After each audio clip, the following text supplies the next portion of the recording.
Hello, and welcome to our Battlefield 3 class documentary, I guess you would call it. He gets inspiration from Tobascus. Yes, I do. It's true. Koei Games! Anyways, we'll be playing Battlefield 3 and showing you some of our custom classes that we think work very well. Alright, so it's gone. By the way, I am Leonid Vilkov. This is TechMan117. Peace. I'm not showing you my face. Sorry. I'll show you mine. He looks bad, doesn't he? I'm just kidding, John. I love you. Alright, so as you see, we are on the Assault class right now. Alright, so this is the Assault class. I chose the M416 for its low rate of fire. I don't know, to me I feel that the low rate of fire gives it more controllability, so yeah, accuracy is a good thing that I want in my rifle, so I choose accuracy. Also, by the way, sorry for the poor quality. We're doing this off of a laptop, okay? Yeah, and his TV sucks too. Hey, my TV does not suck. It has a freaking DVD player and a VHS player. Anyways, so you can just shut up. Anyways, we have I'm a old school. simple reflex red dot sight. Some of you may prefer the ACOG for longer range. That is totally fine. If you want to go for longer range, be my guest and go longer range. But we prefer just a simple red dot. Well, he prefers simple red dot. Yeah. I prefer ACOG. I prefer the simple red dot. Plus, I don't know. I tend to usually be able to hit at ranges of an ACOG with just a simple red dot sight. So if you're trained enough, you can use the red dot sight at the range of an ACOG. All right. So yeah, reflex sight. We have the underslung rail. I will show you why in a little bit. The flash suppressor. It hides your muzzle flash and increases your accuracy at longer ranges by decreasing the vertical recoil, but will decrease accuracy at hip fire. And apparently, because of the description, it still is due to the additional weight. Looking at the other guns, you have an M16A3. It's a little bit longer. It does have a higher rate of fire, but it is effective at a longer range. Well, if I wanted range, I can go with an M16A3 if I'm playing on longer maps. And if I want the automatic fire instead of the 3-round burst from the M16A4, they're basically the same thing. Just the M16A4 is the later version. It is in 3-round burst, just like its A2 version. The A3 is in fully automatic, just like its original variant A1 and the prototype. I think they understand. Let's get on with it. All right. So yeah. Then of course you have the F2000. Well, it's bullpup. It's bullpup. Highest rate of fire, I think. Yeah, 850. It's a Belgian piece of shit. It's a Belgian piece of shit. If you use an F2000 in reality, Watch FPS Russia.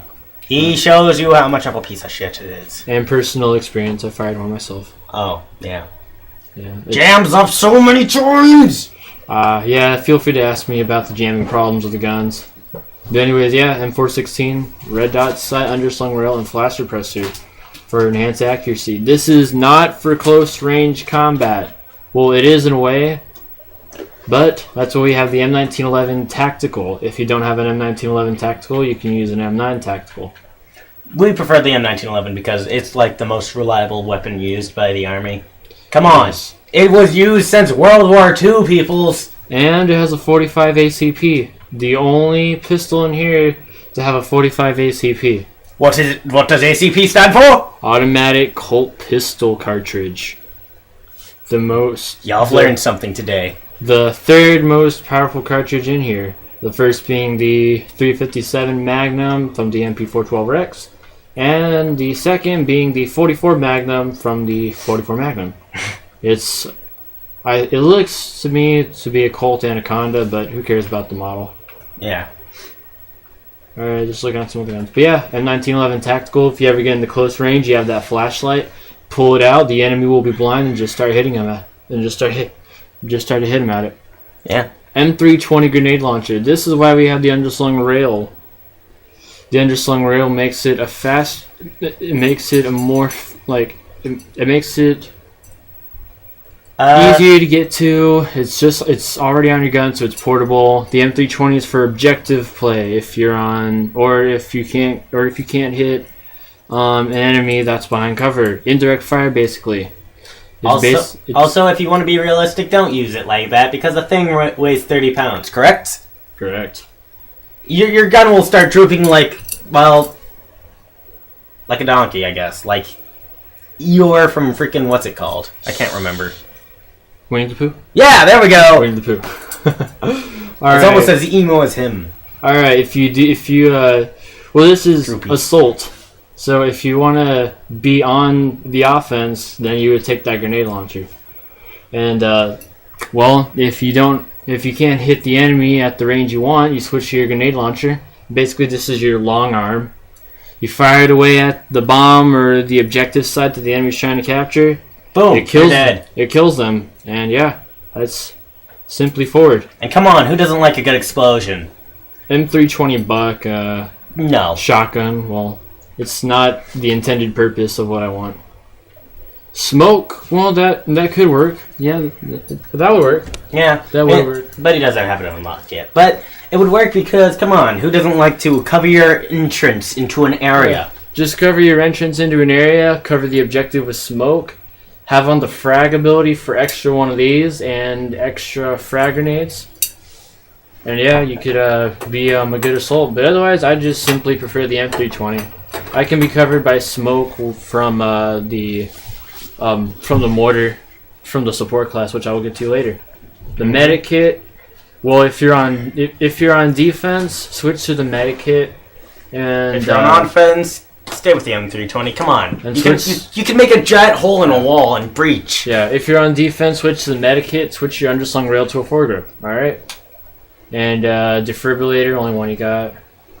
On frag, because you can get more of these. So yeah, that's self-explanatory.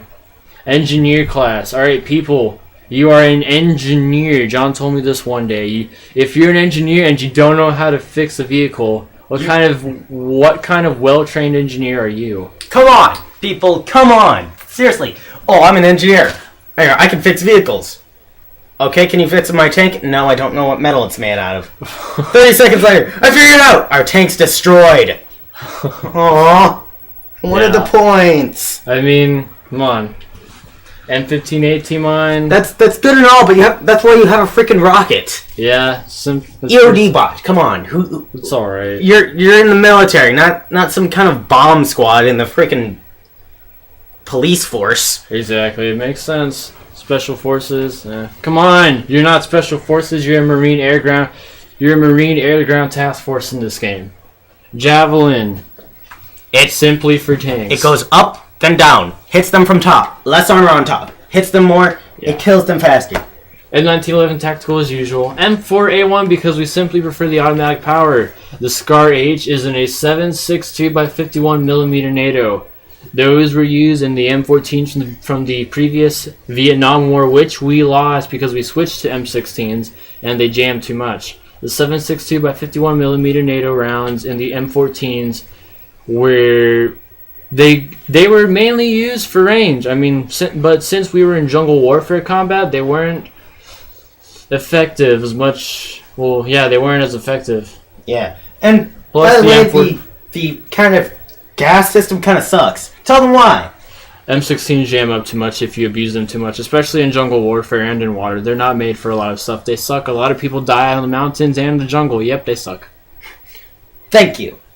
Yeah. But anyways, a 7.62 by 51 millimeter NATOs recoil too much because they are a heavier bullet. You have a 20 round magazine because of the size of the bullet. You have about 25 seconds. Okay. 25 seconds? Yeah. Alright, well, really quick, M4 3-round burst, M4A1. We're going to continue the rest of this video in the next episode. Good day to you. We'll explain everything else later. Good day, good sir. Good day. Peace off.